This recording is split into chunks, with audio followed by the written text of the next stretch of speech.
Hello అందరికీ welcome back to Vinoda's world. ఈరోజు మన ఛానల్లో రెసిపీ వచ్చేసి బొంబాయి చట్నీ అండి. ఈ చట్నీ పూరీలోకి కానీ చపాతీలోకి కానీ పుల్కాలోకి కానీ చాలా బాగుంటుందండి. ఈ చట్నీకి బొంబాయి చట్నీ అని ఎందుకు పేరు వచ్చిందో నాకు తెలియదు కానీ సూపర్ టేస్టీగా ఉంటుందండి. దీంట్లో ఒక ఐటెం వేసామనుకోండి ఇంకా మస్తు మస్తు ఉంటుందండి. అయితే ఈ చట్నీని చింతామణి చట్నీ అని కూడా అంటారు కదా. ఈ చట్నీ మీద ఒక సినిమా కూడా వచ్చింది. మీలో ఎంతమందికి గుర్తుందండి? ఆ సినిమా ఏంటో మీకు గుర్తుంటే నాకైతే కామెంట్ అయితే చేయండి. అయితే మన వీడియో మాత్రం మీరు ఎక్కడ స్కిప్ చేయకుండా చేయండి. అలా చూస్తేనే నేను బొంబాయి చట్నీ ఎలా చేశానో ఫుల్ ప్రాసెస్తో మీకైతే చూపిస్తానండి. ఇంత మంచి చట్నీని మరి మీరు మిస్ అయితే ఇట్లా ఇక లేట్ చేయకుండా ప్రాసెస్లోకి అయితే వెళ్ళిపోదాము. వచ్చేయండి. దానికోసం అయితే నేను ముందుగా శనగపిండి అయితే తీసుకున్నానండి. ఇది వచ్చేసి హాఫ్ కప్పు శనగపిండి తీసుకున్నానండి. ఎక్కువ క్వాంటిటీలో చేయాలంటే కొంచెం ఎక్కువ తీసుకోండి. నేను తక్కువ క్వాంటిటీలోనే చేస్తున్నాను కాబట్టి హాఫ్ కప్ అయితే శనగపిండి అయితే తీసుకున్నానండి. శనగపిండి మనకు పచ్చివాసన పోవాలి కాబట్టి ఒక బాండీ పెట్టి దాంట్లో విత్ ఆయిల్ లేదంటే వితౌట్ ఆయిల్ ఎలాగైనా పర్లేదు, కానీ శనగపిండి మాత్రం మనకు పచ్చివాసన పోయేలా వేయించుకోవాలన్నమాట. సో మనకైతే ఫైనల్గా పచ్చివాసన అయితే శనగపిండి అయితే పోయింది కదా. ఇప్పుడైతే దీనైతే ఒక బౌల్లోకి అయితే షిఫ్ట్ చేస్తున్నానండి. ఈ ప్రాసెస్ అంతా కొంచెం నెమ్మదిగానే చేయాలండి, శనగపిండి మాడిపోకూడదన్నమాట. సో శనగపిండిని అయితే బౌల్లోకి అయితే షిఫ్ట్ చేశానండి. ఇప్పుడు దీంట్లో ఒక చిన్న గ్లాస్తో వాటర్ అయితే తీసుకొని ఈ మనం వేయించుకున్నాం కదండి శనగపిండి, దాంట్లో కొంచెం కొంచెంగా యాడ్ చేస్తూ మనకు అది ముద్దలుగా లేకుండా పైన బబుల్స్లా రాకుండా మొత్తం కలుపుకొని అయితే పక్కన పెట్టేసుకోవాలండి. చూడండి ఫైనల్గా మనకైతే ఈ విధంగా రెడీ అవుతుందన్నమాట. సో దీన్ని అయితే ఇప్పుడు పక్కన పెట్టేసుకుందాము.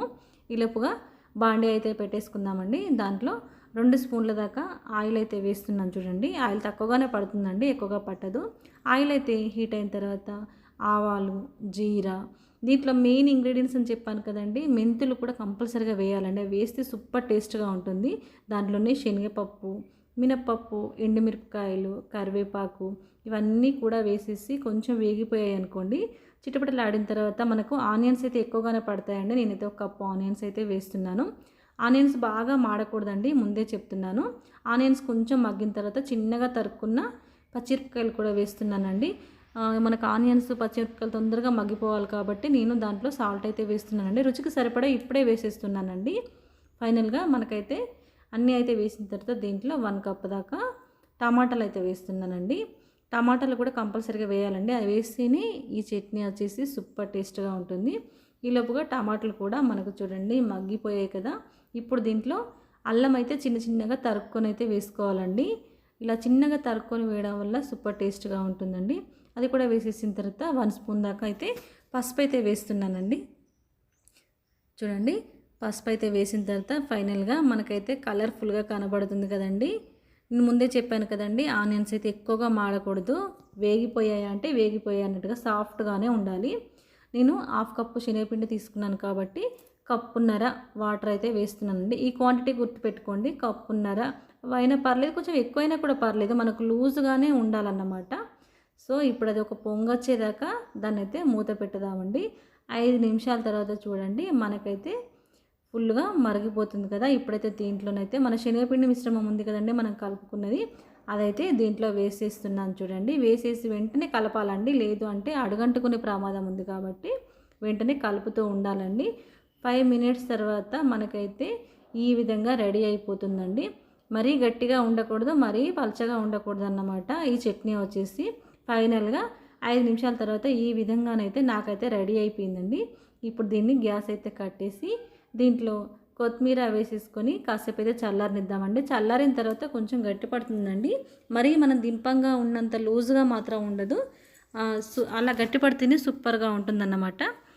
సో మనకైతే ఫైనల్గా చల్లారిపోయిన తర్వాత దీంట్లో ఒక నిమ్మకాయ వక్క పిండుకున్నామనుకోండి, సూపర్ అంటే సూపర్ టేస్ట్గా ఉందండి. నేను అంతకుముందు ఎప్పుడు చేసినా నిమ్మరసం వేయకపోదును, కానీ నిమ్మరసం వేయడం వలన ఏంటో ఇంకా టేస్ట్ అయితే ఎక్కువైపోయిందండి. అయితే మన బొంబాయి చట్నీ అయితే చూడండి ఎమ్మిగా ఉండే బొంబాయి చట్నీ అయితే రెడీ అయిపోయింది కదా. మీరు కూడా లేట్ చేయకుండా ఈ విధంగానే బొంబాయి చట్నీ చేసి ఎలా వచ్చిందో నాకైతే కామెంట్ అయితే చేయడం మాత్రం మర్చిపోకండి. అలాగే మన ఛానల్ కనుక మీరు ఫస్ట్ టైం కనుక చూస్తున్నట్లయితే ప్లీజ్ లైక్ చేసుకుని సబ్స్క్రైబ్ చేసుకోండి. అన్నట్టు మా ఇంట్లో పూరి చేసినప్పుడల్లా తప్పకుండా చేసే రెసిపీ మాత్రం ఇదేనండి, బొంబాయి చట్నీ. మా ఇంట్లో మాత్రం ఈ చట్నీకి 100కి 100 మార్కులు అయితే ఇస్తారు. మా వాళ్ళైతే ఫుల్ హ్యాపీగా తిన్నారు. మరి మీరు ఎలా చేస్తారు నాకైతే కామెంట్ అయితే చేయండి. మీరు ఇంకేదైనా ప్రాసెస్ చేస్తే అది కూడా కామెంట్ అయితే చేయండి. నేను మాత్రం ఇలాగే చేస్తాను. ఉంటా మరి. వీడియో నచ్చితే ఒక లైక్.